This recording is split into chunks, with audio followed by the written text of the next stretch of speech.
नमः शिवाय। हर हर महादेव। प्रिय भक्तों, आज आप सुनिए भगवान शिव की अद्भुत कथा। आखिर क्यों भगवान शिव को साड़ी पहननी पड़ी? तमिलनाडु की यह प्रचलित भावुक, प्रेरणादायक और ज्ञानवर्धक कथा है। इस कथा को सुनने के बाद आपके आंसू नहीं रुकेंगे। प्रिय भक्तों, श्रावण मास भगवान शिव की असीम कृपा प्राप्त करने का सबसे पवित्र समय माना जाता है। आज हम आपको भगवान भोलेनाथ की ऐसी अद्भुत कथा सुनाने जा रहे हैं जिसे सुनकर आपकी आंखें नम हो जाएंगी और आपके मन में भगवान शिव के प्रति प्रेम, श्रद्धा और विश्वास कई गुना बढ़ जाएगा। कहा जाता है कि इस कथा को श्रद्धा से सुनने वाला व्यक्ति कठिन से कठिन परिस्थितियों में भी धैर्य, साहस और विश्वास नहीं खोता। यदि आप सच्चे मन से महादेव पर विश्वास रखते हैं तो पूरी कथा अंत तक अवश्य सुनें। कमेंट में एक बार पूरे विश्वास से हर हर महादेव अवश्य लिखें। कौन जानता है कि आपकी यही छोटी सी भक्ति भगवान शिव की असीम कृपा का कारण बन जाए। अब आइए इस अद्भुत कथा का श्रवण करते हैं। बहुत समय पहले दक्षिण भारत के तमिलनाडु के एक छोटे से गांव में मीना नाम की एक धर्मपरायण स्त्री रहती थी। वह अत्यंत गरीब थी, लेकिन भगवान शिव की अनन्य भक्त थी। उसका पति मजदूरी करता था और घर की आर्थिक स्थिति बहुत कमजोर थी। फिर भी दोनों कभी शिव पूजा करना नहीं छोड़ते थे। कुछ वर्षों बाद भगवान की कृपा से मीना गर्भवती हुई। पूरे गांव में खुशी का वातावरण था। मीना प्रतिदिन शिवलिंग पर जल चढ़ाती और कहती, हे भोलेनाथ, मेरे बच्चे की रक्षा करना। समय बीतता गया। एक दिन श्रावण मास का अंतिम सोमवार था। मीना अपनी माँ के गांव जाने के लिए निकली, क्योंकि प्रसव का समय निकट आ रहा था। उसकी माँ ने संदेश भेजा था कि बेटी, प्रसव के समय मैं तुम्हारी सेवा करूंगी। मीना अकेली ही बैलगाड़ी से निकल पड़ी, लेकिन उस दिन प्रकृति का रूप अचानक बदल गया। काले बादल छा गए, तेज हवाएं चलने लगी, बिजलियां चमकने लगी और कुछ ही देर में भयंकर आंधी तूफान शुरू हो गया। बैल डरकर भाग गए। रास्ता जंगल से होकर जाता था। मीना किसी तरह एक पुराने बरगद के नीचे पहुंची। तभी उसे प्रसव पीड़ा शुरू हो गई। उसने अपनी माँ को पुकारा, अम्मा जल्दी आओ, लेकिन उसकी आवाज तूफान में ही खो गई। उधर उसकी माँ नदी पार करके बेटे के पास आने की कोशिश करती रही, परंतु लगातार वर्षा होने से नदी का बहाव बहुत ऊपर आ गया था। पानी इतना बढ़ गया कि कोई भी उसे पार नहीं कर सकता था। मीना की माँ रोते हुए बोली, महादेव, मेरी बेटी अकेली है, मैं उसकी सहायता नहीं कर पा रही हूँ। अब केवल आप ही उसके रक्षक हैं। इधर जंगल में मीना दर्द से तड़प रही थी। उसे लगा कि शायद आज उसका अंतिम समय है। उसने रोते हुए दोनों हाथ जोड़ दिए, भोलेनाथ, यदि मैंने कभी सच्चे मन से आपकी पूजा की है तो आज मेरी लाज रख लीजिए, मेरे बच्चे को बचा लीजिए। कैलाश पर्वत पर बैठे भगवान शिव अपने भक्त की करुण पुकार सुन चुके थे। माता पार्वती ने कहा, नाथ, आपकी भक्त बड़ी पीड़ा में है। भगवान शिव मुस्कुराए, पार्वती, आज उसे केवल एक देवता नहीं चाहिए, बल्कि एक माँ की आवश्यकता है। यह कहकर भगवान शिव ने ऐसा रूप धारण किया जिसे देखकर स्वयं देवी देवता भी आश्चर्यचकित रह गए।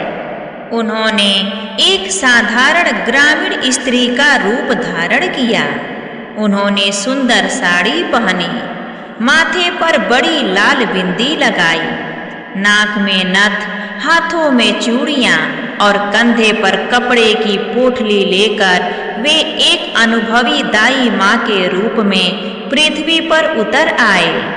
यही कारण बताया जाता है कि तमिलनाडु की इस लोक कथा में भगवान शिव को अपने भक्त की रक्षा के लिए साड़ी पहननी पड़ी। उन्होंने किसी चमत्कारी देव रूप में नहीं किया, बल्कि एक साधारण स्त्री के रूप में सहायता की, ताकि भयभीत मीना सहज महसूस न कर सके। कुछ ही क्षणों में वह स्त्री मीना के पास पहुंची। मीना ने दर्द से कराहते हुए पूछा, अम्मा आप कौन हैं? वह मुस्कुराई, बेटी घबराओ मत, मैं पास के गांव से आई हूँ। शिव जी ने मुझे यहाँ भेजा है। उनकी आवाज सुनते ही मीना के मन का भय समाप्त हो गया। दाई के रूप में स्वयं महादेव ने उसे संभाला। बारिश लगातार होती रही, बिजलियां चमकती रही, लेकिन उस बरगद के नीचे जैसे एक अदृश्य दिव्य प्रकाश फैल गया। कुछ समय बाद एक सुंदर स्वस्थ बालक का जन्म हुआ। जन्म लेते ही वह बालक बिल्कुल भी रोया नहीं। उसने अपनी नन्ही आंखें खोलकर उस दाई माँ की ओर देखा और मुस्कुराया। भगवान शिव ने उसके सिर पर हाथ रखा। बेटा, सदैव धर्म के मार्ग पर चलना। उसी क्षण बालक के शरीर से दिव्य प्रकाश निकलने लगा। मीना आश्चर्य से सब देखती रही। दाई माँ ने बच्चे को माँ की गोद में रखा और कहा, अब सब ठीक है। इतने में तूफान भी धीरे धीरे शांत होने लगा। उधर नदी का जल भी उतरने लगा। मीना की माँ किसी तरह वहां पहुंची। तब उसने देखा कि प्रसव तो पहले ही हो चुका है। उसने पूछा, बेटी तुम्हारी सहायता किसने की? मीना ने सामने खड़ी दाई की ओर इशारा करना चाहा, लेकिन वहां कोई नहीं था। केवल भीगी हुई एक साड़ी का छोटा सा किनारा पड़ा था और पास ही बेलपत्र तथा एक रुद्राक्ष की माला रखी थी। तभी आकाश में डमरू की ध्वनि गूंज उठी। डम डम डमरू चारों ओर ओम नमः शिवाय का दिव्य स्वर सुनाई देने लगा। मीना और उसकी माँ समझ गई, अभी अभी उनकी सहायता करने वाली कोई साधारण स्त्री नहीं थी, स्वयं भगवान भोलेनाथ थे। दोनों माँ बेटी फूट फूट कर रोने लगी। उन्होंने उसी स्थान पर शिवलिंग स्थापित किया। धीरे धीरे यह समाचार पूरे तमिलनाडु में फैल गया। लोग उस स्थान पर आने लगे। कहा जाता है कि आज भी वहां गर्भवती महिलाएं सुरक्षित प्रसव और संतान की रक्षा की प्रार्थना करने आती हैं। उनका विश्वास है कि जैसे भगवान शिव ने एक मां बनकर अपने भक्त की रक्षा की थी, वैसे ही वे आज भी अपने भक्तों की रक्षा करते हैं। प्रिय भक्तों, भगवान केवल मंदिरों में नहीं रहते, वे हर उस स्थान पर पहुँचते हैं जहाँ कोई सच्चे मन से उन्हें पुकारता है। ईश्वर के लिए कोई बड़ा या छोटा रूप नहीं होता। आवश्यकता पड़ने पर वे राजा भी बनते हैं, भिक्षुक भी, मित्र भी और माँ भी। धैर्य, साहस और विश्वास कभी नहीं छोड़ना चाहिए।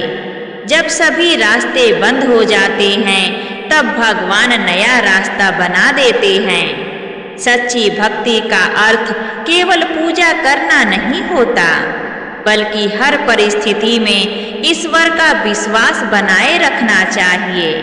प्रिय भक्तों, यदि आपको भगवान शिव की यह भावुक और प्रेरणादायक कथा पसंद आई हो तो कमेंट में पूरे प्रेम और श्रद्धा से हर हर महादेव अवश्य लिखें।